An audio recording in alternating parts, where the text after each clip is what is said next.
So in Minnesota, there was a trade up from 11 to 10 to secure the quarterback that they decided they wanted. Now, I kind of think they wanted Drake May, but apparently McCarthy also acceptable. One of the things Kevin O'Connell said before the draft that got out, because even though he said it at some church thing, it is 2024 and people have cameras and things get out. I think he was irritated that a certain prominent football news and analysis website, put a big spotlight on it, but it's a big deal when he says, I'm a quarterback killer, and a lot of guys over the past few years, they've wanted to acquire, and I've said no, no, no, no, no. He says yes to J.J. McCarthy. Team says yes to J.J. McCarthy.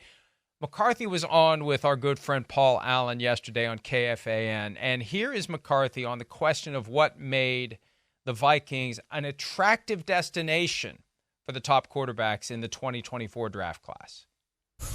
I believe it's because, first, the organization is just such a tremendous organization from the top down. And then you go to Coach O'Connell and him being a former quarterback and understanding the position to a T and playing at the highest level as well as coaching at the highest level and grow. And then you add, the tremendous weapons that are around you with all the receivers, the tremendous offensive linemen, and, just to pick up with Aaron Jones and Ty Chandler. It's just a tremendous position to be in for a young guy coming up into this league. From what you know now, what is special about the ways Kevin O'Connell runs offense? I would say what's special about it is how QB friendly it is. Being able to have a lot of pure progressions, have a lot of great footwork that marries up with the concepts. It makes it so much easier on the quarterback and obviously with the weapons around you. But he's been there before. He's ran this offense for a long time, being from the McVay tree and just being able to, be in that system. I am extremely thrilled. And that was another thing that was extremely enticing for all the quarterbacks from this class.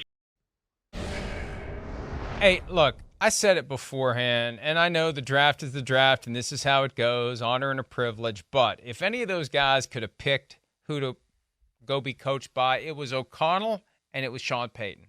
Those are the two. And given that O'Connell still isn't even 40 yet, is he 40? If he's 40, he's not very just far. Barely at it, maybe like right. 39 or 40. Right. I mean, you got a guy that's going to be there your entire career if things work.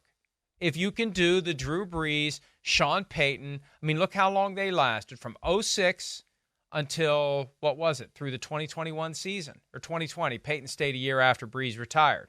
So you can have a guy who will be there, and you'll keep getting better and better and better and better the longer you're working together. We hear all the time, and it is sad when it happens to a young quarterback who gets tossed from one system to another, one coordinator to another, while he's on the same team. Alex Smith, remember his first 5 years? It was a different coordinator every single year in San Francisco. You can develop, you can build, you can grow. That's why O'Connell was so excited about Cousins last year at the scouting combine. When we talked to him after we had interviewed him, he was going on and on about how this guy's never had the same person in his ear for 2 consecutive years and what a difference that is going to make. And it did, even though, they had all the fumbles and the issues. Wait, that was... Boom, boom, boom. Yeah, that was this year, this past year. Even though they were a better team, even though the record wasn't great early on, you could see Cousins was improving.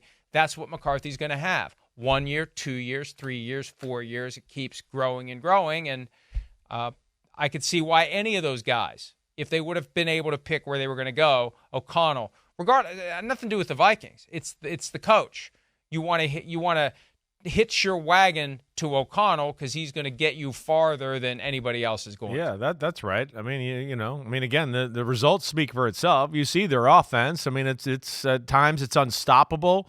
The way they can get people open 20 and 25 yards down the field, it's incredible, right? If you're a quarterback, not only you liking that, and yeah, it's a head coach that's speaking your language, and he's going to do everything to make the quarterback look good and make him, be in a spot of, a position of power or where he can succeed.